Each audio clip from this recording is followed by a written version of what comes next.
CAN 2025, Maroc. Brahim Diaz sort du silence.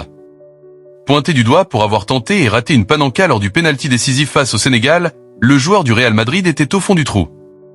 Cet après-midi, il a pris la parole via ses réseaux sociaux. Pour sa première grande compétition avec le Maroc, Brahim Diaz réalisait un sans faute. Le joueur de 26 ans a été l'un des grands artisans de la qualification des Lions de l'Atlas pour la finale de la CAN 2025. Meilleur buteur du tournoi, le Merengue avait l'opportunité de devenir le héros de tout un pays. Et puis patatras. Après avoir provoqué un pénalty généreux qui a rendu fou les Sénégalais, le joueur du Real Madrid avait la balle de match dans les pieds. Un pénalty controversé, mais qui était une occasion en or massif pour le Maroc de mettre un terme à une disette de 50 ans.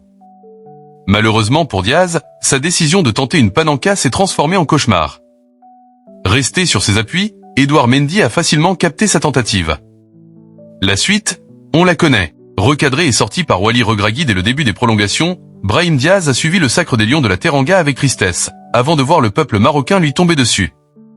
En conférence de presse, son sélectionneur n'a pas voulu accabler son milieu offensif, mais il avait toujours du mal à digérer la panenka ratée. Il me sera difficile de m'en remettre. Je n'ai pas l'habitude de critiquer mes joueurs. Cela fait partie du football malheureusement, de la cruauté de ce sport. Il restait une demi-heure. Il y a eu beaucoup de temps avant qu'il ne tire le pénalty. Ça a pu le perturber.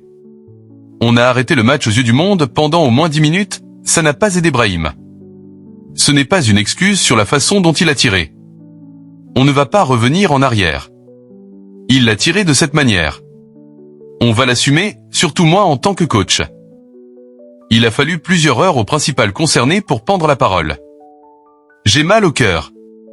J'ai rêvé de ce titre grâce à tout l'amour que vous m'avez donné, à chaque message, à chaque marque de soutien qui m'a fait sentir que je n'étais pas seul. Je me suis battu de toutes mes forces, avec mon cœur avant tout. Hier, j'ai échoué et j'en assume l'entière responsabilité et je m'excuse de tout cœur. Il me sera difficile de m'en remettre, car cette blessure ne guérit pas facilement, mais j'essaierai. Pas pour moi, mais pour tous ceux qui ont cru en moi et pour tous ceux qui ont souffert avec moi. Je continuerai jusqu'à ce qu'un jour je puisse vous rendre tout cet amour et être la fierté de mon peuple marocain, a-t-il posté sur son compte Instagram.